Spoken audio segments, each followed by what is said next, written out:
Hello student, आप सबको पढ़ाने के लिए इंडियन एजुकेशन में स्वागत है। आप लोग को पढ़ाने के लिए लाई हूँ सिलेटेड इपिथेलियम के बारे में, जो एनाटॉमी एंड फिजियोलॉजी से है। देखिए, आप सभी वीडियो को देखने से पहले लाइक और सब्सक्राइब ज़रूर कीजिए।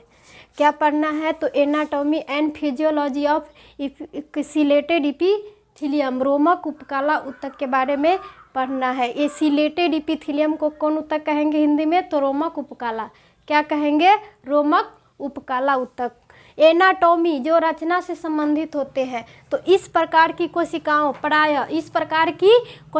प्रायः स्तंभाकार होती है। इस प्रकार की कोशिकाएं कैसी होती है? तो स्तंभाकार होती है, किंतु कहीं कहीं घनाकार भी होती है।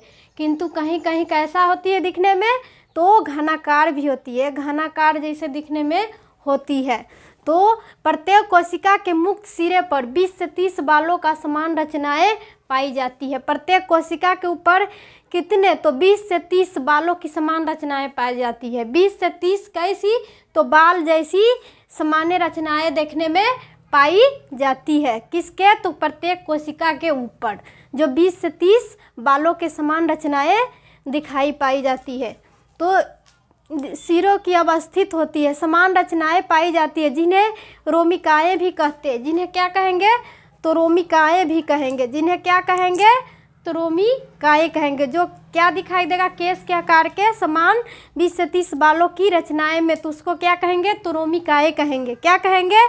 तो सिलिया कहेंगे या रोमिकाएं कहेंगे। जिस सिरे पर रोमिकाएं अवस्थित होती है, जिस सिरे पर रोमिकाएं क्या होती है? तो अवस्थित होती है। रोमिकाएं अवस्थित होती है सिरे पर। ये सिरे पर क्या है? तो रोमिकाएं जो अवस्थित रहती है क्या चीज पर? तो सिरे पर। तो इसमें आधारी कणों की एक पंक्ति होती है। आधार कणों की एक क्या होती है? तो दिखने में एक पंक्ति होती है, आधारी कण।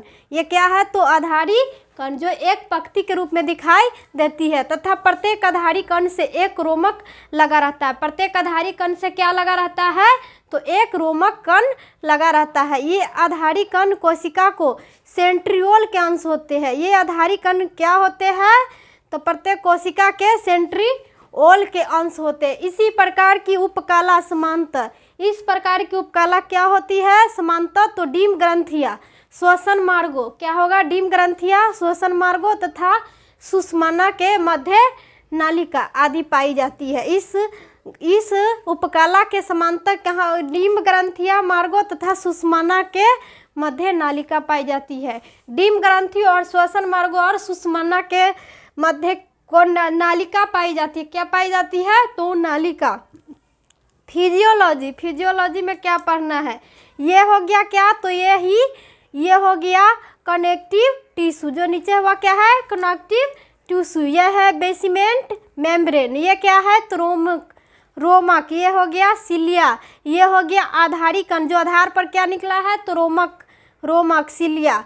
जो ये क्या है? तो घनाकार सेल। ये क्या है? तो स्तंभाकार सेल। ये हो गया कनेक्टिव टिश्यू। तो फिजियोलॉजी किसको कहेंगे? जो कार्यात्मक और संरचनात्मक इकाई को ही फिजियोलॉजी कहते हैं। शरीर के कार्यात्मक और संरचनात्मक इकाई को फिजियोलॉजी। तो फिजियोलॉजी में क्या आएगा? तो रोमिकाएं अपनी रोमक गति करती है। रोमिकाएं क्या करती है? तो अपनी रोमक गति करती है।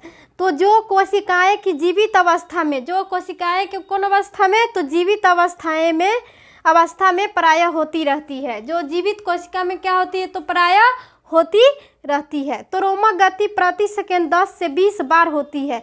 रोमक गति क्या होती है? तो प्रति सेकंड में रोमक गति प्रति सेकंड में 10 से 20 बार होती है। इसमें एक बार रोमिकाएं घूमती है।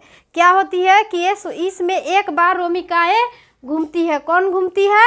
तो रोमिकाएं घूमती है तथा दूसरी बार सीधी अवस्था में लौट आती है। दूसरी बार क्या होती है? कि सीधी अवस्था में लौट आती है। तो लौट आती इसी रोमक गति से डिम्ब ओवियम, डिम्ब वाहिनी या फॉलिपियन ट्यूब से गर्भाशय की ओर खिसकता है। किसकी ओर खिसकता है? तो ये डिम्ब ओवियम और डिम्ब वाहिनी और फॉलिपियन ट्यूब के गर्भाशय की ओर खिसकने लगता है। तो श्वसन मार्गों से धूल कण म्यूकस श्लेष्मा गले की ओर बढ़ते रहते हैं। क्या होते हैं? कि श्वसन मार्गों से धूल कण और म्यूकस श्लेष्मा गोल की ओर क्या होते हैं तो बढ़ते रहते हैं।